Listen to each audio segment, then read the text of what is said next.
بسم اللہ الرحمن الرحیم. جو بقیہ تفسیر رہ گئی تھی ان شاء اللہ تعالیٰ آج وہ ٹاپک کمپلیٹ ہو جائے گا. تو وہی والا ٹاپک چل رہا تھا کہ وہ جو آقا دو جہاں صلی اللہ علیہ وسلم نے وہ اس کی لاش لینے کے لیے وہ کہا تھا یہودی سے، وہ والا ٹاپک ہی چل رہا تھا. آج ان شاء اللہ کمپلیٹ ہو جائے گی. آیت ہے یا امرہم اعوذ باللہ من الشیطان الرجیم. بسم اللہ الرحمن الرحیم. یا امرہم بالمعروف وینہاہم عن المنکر. یہ آقا دو جہاں محمد مصطفیٰ صلی اللہ علیہ وسلم کی صفت ہے کہ جو ساری کتابوں میں جو پہلے آسمانی کتابیں تھیں انہیں بھی موجود ہے، تورات، زبور، انجیل، بائبل وغیرہ ساری کتابوں میں موجود ہے. اور واقعی آپ اس کی عملی تصویر تھے، سوائے خیر کے کسی چیز کا حکم نہ دیتے، سوائے شرک کے کسی چیز سے منع نہ کرتے تھے. جیسا کہ حضرت عبداللہ بن مسعود رضی اللہ تعالیٰ عنہ نے فرمایا، جب اللہ تعالیٰ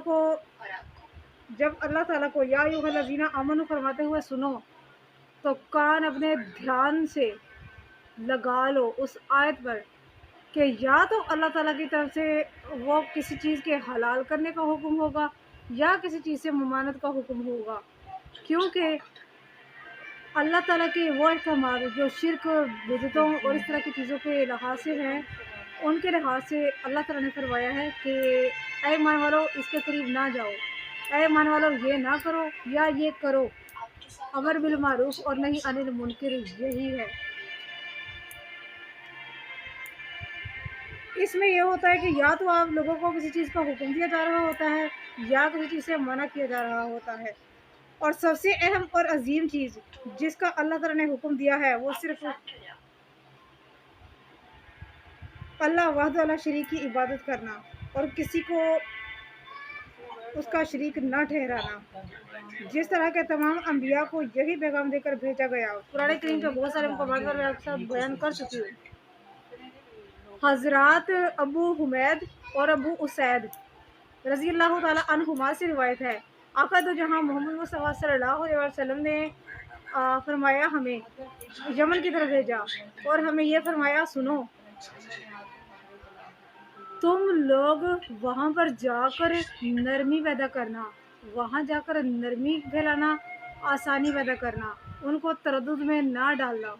یعنی کہ اسلام کا پیغام جو آپ نے دینا ہے ان کو وہ اتنی نرمی سے دینا ہے، اتنی آسانی سے دینا ہے کہ ایسا نہ ہو کہ اگر آپ کہو کہ یہ جیسے کہ آج ہمارے اندر موجود بہت سارے لوگ ایسے کہتے ہیں کہ نماز پڑھنی ہے تو پانچوں پڑھو ورنہ ایک بھی نہ پڑھو. ایسا نہیں ہے.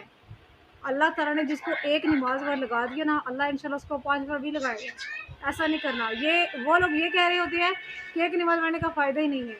یہ تو اللہ تعالیٰ کو ہی پتہ ہے نا.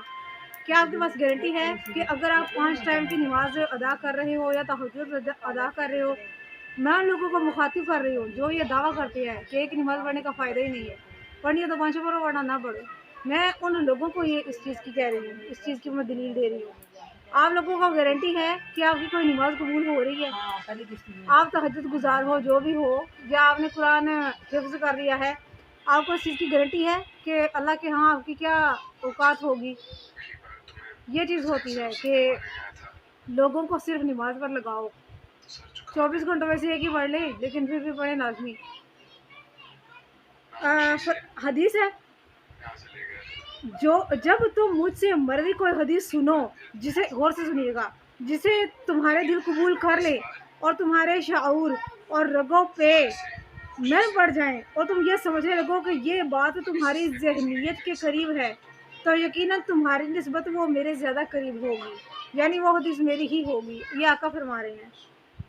اور اگر تم مجھ سے کوئی حدیث سنو جس کا تمہارے دل انکار کر دے اور تمہاری ذہنیت اور شعور اسے بعید سمجھے، تو یہ بات تمہاری نسبت مجھ سے زیادہ بعید ہوگی. یعنی کہ حدیثوں میں بھی فرق ہوتا ہے نا. لوگ آج کل کیا کیا حوالے اس طرح کر کے دے رہے ہوتے ہیں اور لوگ ایسی کتابوں کا نام بتا دیتے ہیں جن میں دور دراز کوئی ہے نہیں اس طرح کا چکر، اور نہ ان کتابوں میں بھی بلکہ لکھا ہوا ہے. لوگ زبانی کہہ دیتے ہیں یہ فلاں کتاب فلاں کتاب، ایسا کچھ نہیں ہے.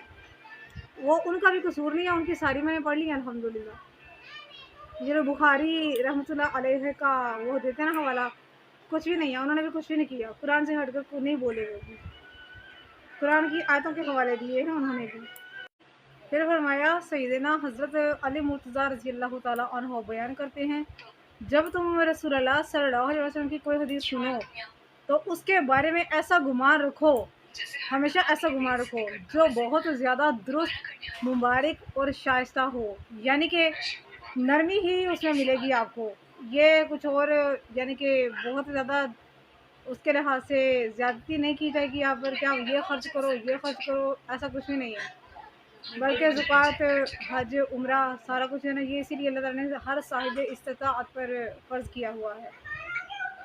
وَيُحِلُّ لَهُمُ الطَّيِّبَاتِ وَيُحَرِّمُ عَلَيْهِمُ الْخَبَائِثَ، آپ ان کے لیے ایسی چیزیں حلال فرماتے ہیں جو انہوں نے از خود اپنے اوپر حرام کر کے خواہ تنگی اور مشکل پیدا کر لی تھی، جیسے بحیرہ، صائبہ، وسیلہ، ہاں وغیرہ۔ یعنی اللہ تعالیٰ نے جس چیز کا کھانا حلال کیا ہے وہی طیب و پاک ہے، اور جس چیز کو اللہ تعالیٰ نے حرام قرار دیا ہے ہمارے لیے یعنی کہ ایمان والوں کے لیے، تو وہ ہمارے لیے نقصان دہ ہے، جو ہمارے بدن اور دین کے لیے مفید نہیں ہے، وہ خبیث ہے، جسم کے لیے بھی نقصان دہ ہے اور دین کے معاملے میں بھی ضرر رساں۔ کیا اس کے بعد اور کوئی چیز کسر باقی رہ گئی ہے؟ پھر فرمایا جو لوگ جو کسی چیز کی خوبی اور قباحت کو جانچنے کے لیے عقل کو معیار دیتے ہیں، انہوں نے اس آیت سے ہی استدلال کیا ہے۔ بعض بزرگ فرماتے ہیں، جن چیزوں کا حلت و حرمت کے متعلق نص موجود نہ ہو، ان کی حلت و حرمت پہچاننے کی کسوٹی بعض علماء کے نزدیک عرب ہے۔ خوشحالی کے دور میں عرب جس چیز کا استعمال مفید اور طیب سمجھے یعنی کہ پاک سمجھے، اور جس چیز کو خبیث اور رسا سمجھے وہ حرام ہے، یعنی کہ وہ حرام سمجھے تو وہ حرام ہی ہے، اگر وہ حلال سمجھے تو وہ حلال ہی ہے۔ خیر یہ اپنے مقام پر میں بیان کروں گی۔ اسی طرح حضرت معاذ اور ابو موسیٰ اشعری رضی اللہ تعالیٰ عنہ کو جب یمن کا امیر بنا کر بھیجا گیا تو آقا نے فرمایا، خوش کرو، وحشت زدہ نہ کرو، آسانی پیدا کرو، مشکل پیدا نہ کرو، ایک دوسرے کے تابع بن کر رہنا، آپس میں اختلاف نہ کرنا، ایسا نہ لوگ کہیں گے کہ ان کا آپس میں ہی اتفاق نہیں ہے تو ہمیں لوگوں نے کیا دین سکھانا ہے۔ ابو برزہ اسلمی رضی اللہ تعالیٰ عنہ کہتے ہیں، رسول اللہ کے ساتھ رہا میں اور آپ کی تخفیف اور آسانی پیدا کرنے کا مشاہدہ کیا۔ پہلی امتوں پر بہت شدید احکام نافذ تھے، لیکن اللہ تعالیٰ نے اس امت پر وہ احکام نرم اور آسان کر دیے ہیں۔ اسی لیے رسول اللہ نے فرمایا، اللہ تعالیٰ میری امت کے دلوں کے خیالات، ارادوں کو نظر انداز فرما دیتا ہے جب تک کہ وہ زبان سے وہ لفظ الفاظ نہ نکالے اور جب تک وہ ان پر عمل نہ کرے، یعنی کہ پریکٹیکلی جسمانی لحاظ سے نہ کر دیں۔ فرمایا، میری امت سے خطا، نسیان اور ہر وہ عمل معاف ہے جو لاچاری سے کیا گیا ہو۔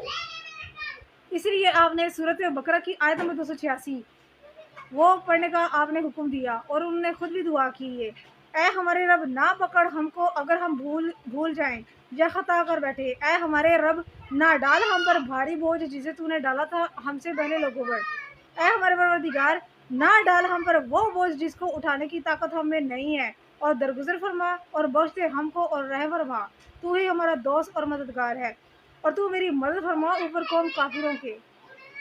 صحیح مسلم سے ثابت ہے، جب یہ دعا مانگی جائے تو ہر سوال پر اللہ تعالیٰ فرماتا ہے، میں نے تجھے عطا فرما دیا، میں نے تمہیں دیا۔ آمین سبحان یا رب العالمین۔ جو لوگ آپ پر ایمان لائے، آپ کی تعظیم کی، آپ کی مدد کی، یعنی کہ دین کے کاموں میں، اسی طرح دین کو پھیلانے میں آپ کے لائے ہوئے نور قرآن کریم کی اتباع کی، تو یہی لوگ دنیا اور آخرت میں فلاح پانے والے ہیں۔ یقیناً بے شک یہ سارے لوگ جو ہوتے ہیں مطلب تبلیغ وغیرہ اور اللہ تعالیٰ کے اسی طرح آسان کر کے اللہ تعالیٰ کے پیغامات پہنچانے والے، ہم لوگ کیا کہتے ہیں؟ ہم لوگ صرف اتنا ہی کہتے ہیں، صرف نماز ادا کرو، شرک نہ کرو، اللہ تعالیٰ سے مدد مانگو، اللہ سے دعائیں مانگو، انشاءاللہ اللہ تعالیٰ تمہاری دعاؤں کو قبول کرے گا۔ اللہ تعالیٰ آپ جب دعا مانگ رہے ہوتے ہو، اللہ تعالیٰ وہ فوراً آپ کے ہاتھوں کو بھر دیتا ہے، اللہ آپ کے ہاتھوں کو خالی نہیں لوٹاتا، لیکن اس کے لیے نمازی ہونا ضروری ہے، نماز پڑھے۔ اللہ تعالیٰ کوئی دعا رد نہیں کرتا، اگر کوئی رد کر دیتا ہے، کوئی آپ کی دعا قبول نہیں ہوتی ہے، تو آپ نے اپنی آنکھیں کھلی رکھنی ہے اور یہاں سے کام لینا ہے دماغ سے کہ میری یہ دعا کیوں کر پوری نہیں ہوئی۔